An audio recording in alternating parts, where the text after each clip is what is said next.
L'itinérance est un phénomène qui a pris beaucoup d'ampleur au cours des 10 dernières années. Il est estimé que le nombre de sans-abri au Canada en 2005 s'élevait autour de 150 000 personnes. De ce nombre, 30 000 seraient situés dans la ville de Montréal.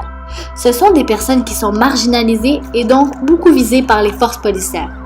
Les 10 infractions les plus reprochées aux itinérants représentent près de 78% de l'ensemble des infractions, soit 10 265 infractions sur 13 176 constats d'infraction émis en vertu des réglementations municipales.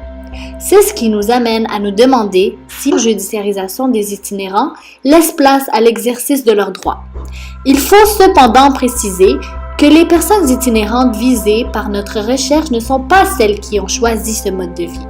Nous visons plus particulièrement les itinérants avec des troubles mentaux. Pour notre recherche, nous nous sommes basés principalement sur les études de Céline Bello. En effet, depuis ces études, le sujet de l'itinérance est beaucoup plus documenté qu'il ne l'était, particulièrement grâce aux statistiques que ces études ont fournies. Par ailleurs, le RAPSIM nous fournit des précisions sur le portrait de l'itinérance.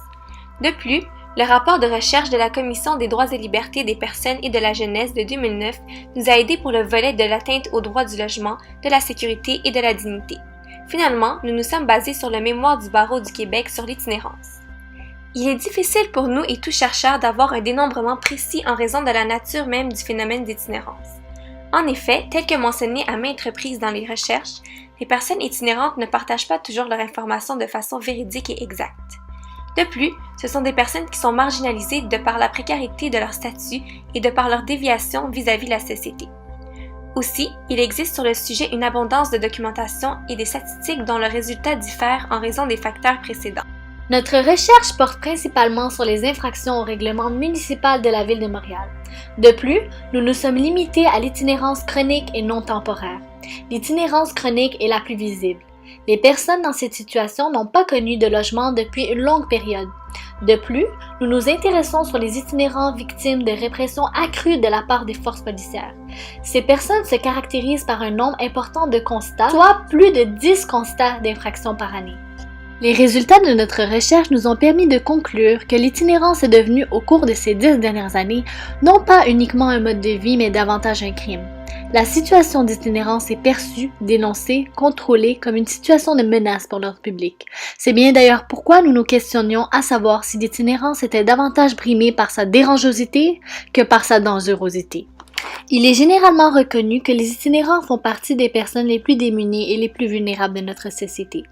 Ce classement a notamment pour effet d'imposer à chacun des membres de ce groupe l'image préjudiciable et stéréotypée que la société se fait des personnes itinérantes, soit celle de l'itinérant nuisible, agressif et dangereux.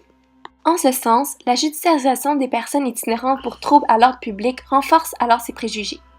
Les itinérants représentent une population vulnérable et diversifiée qui peine à faire valoir leurs droits, notamment à cause de la désorganisation des itinérants, soit la perte de toute carte d'identité affectant leur accès aux biens et services, dont notamment l'accès aux institutions hospitalières et financières. Aussi, il y a le fait que l'accès aux services juridiques est limité dû à la méconnaissance de ces services, à la difficulté de compréhension des termes juridiques et de leur méfiance face au système. Un autre obstacle juridique serait que les itinérants font l'objet, en raison notamment de leurs conditions sociales, de distinction et d'exclusion à certains services publics.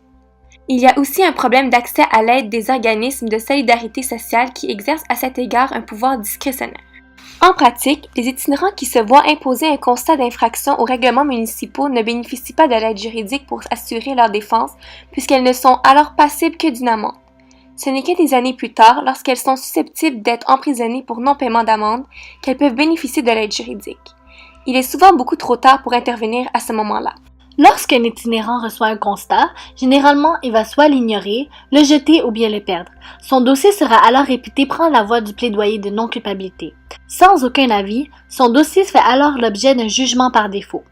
Le dossier est ensuite rendu à l'étape d'exécution du jugement. Si tous les éléments constitutifs de l'infraction sont présents, les procureurs mènent le dossier devant la cour où les juges prononcent la culpabilité. Une fois le constat d'infraction émis, il n'existe malheureusement pas vraiment de pouvoir discrétionnaire. Bien que les juges se sentent concernés par la problématique des itinérants et essaient de trouver des aménagements et des solutions, le pouvoir des juges à l'égard de ces personnes vulnérables se limite seulement à celui qui leur est conféré.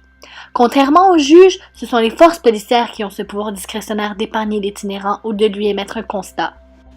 Divers droits fondamentaux sont brimés par la judiciarisation des personnes itinérantes. Entre autres, le droit au logement est en jeu. En effet, la précarité résidentielle et le manque de logements sociaux constituent un élément majeur des facteurs structurels de l'itinérance. D'ailleurs, le fait d'être judiciarisé peut entraver l'obtention de nouveaux logements. Le logement implicitement protégé par l'article 45 de la Charte des droits et libertés est avant tout le lieu privilégié d'expression de la citoyenneté, le lieu où la personne aux prises avec des problèmes de santé mentale peut débuter son cheminement vers la reprise de pouvoir sur sa vie. Les sans-abri sont clairement démunis du droit du logement. Devant ces circonstances particulières, nous sommes d'avis que le tribunal est justifié d'intervenir puisque le gouvernement est réticent à allouer les ressources nécessaires pour endiguer et prévenir l'itinérance. Le droit à la sûreté prévu à l'article 1 de la Charte est également brimé. Son objectif est de protéger toute personne contre les actes de l'État qui ont des conséquences physiques et psychologiques sérieuses, graves, néfastes sur elle. La sécurité de la personne doit inclure un droit au traitement médical d'un état dangereux pour la vie ou la santé sans menace de répression pénale. En forçant une personne dont la vie ou la santé est en danger de choisir entre, d'une part, la perpétration d'un crime pour obtenir un traitement médical efficace en temps opportun et d'autre part un traitement inadéquat ou pas de traitement du tout, le droit à la sécurité de la personne est violé. Aussi, le manque de sommeil peut avoir de graves conséquences sur la santé des personnes itinérantes.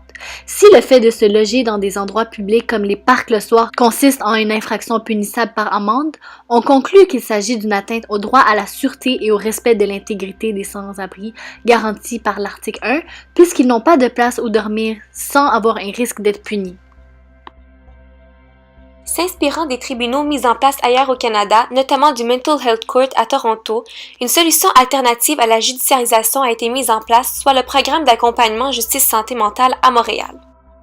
Puisqu'on estime qu'entre 30 et 50% des itinérants auraient des problèmes de santé mentale, ce programme a été mis en place à la Cour municipale de Montréal afin d'offrir des services de santé adaptés à la condition des contrevenants présentant des problèmes de santé mentale pour proposer des alternatives à l'emprisonnement. Ainsi, l'itinérant aurait un choix, soit de subir l'incarcération, soit d'accepter un encadrement par un intervenant et de coopérer pour l'amélioration de sa santé, ce qui pourra éventuellement retirer toute accusation émise contre lui. Notre recherche nous a permis d'établir que ce choix donné à la personne itinérante n'est pas vraiment un vrai choix. C'est-à-dire que si l'itinérant ne suit pas les interventions médicales, il retombera alors dans le tribunal régulier et va suivre le cours normal du processus judiciaire. L'itinérant doit consentir aux soins médicaux au risque de se retrouver en prison. Ce consentement aux soins que l'on peut qualifier de viciés porte atteinte au droit à la liberté garanti par la Charte canadienne qui est intimement lié au concept crucial de dignité humaine. Ce dernier donnerait le droit de prendre des décisions personnelles fondamentales sans l'intervention de l'État. À la lumière de nos recherches, le droit à la dignité qui devrait conférer à l'individu une marge d'autonomie dans la prise de décision d'importance fondamentale pour sa personne n'est pas respecté lorsqu'on impose à l'itinérant un choix préconçu entre l'incarcération ou l'intervention médicale.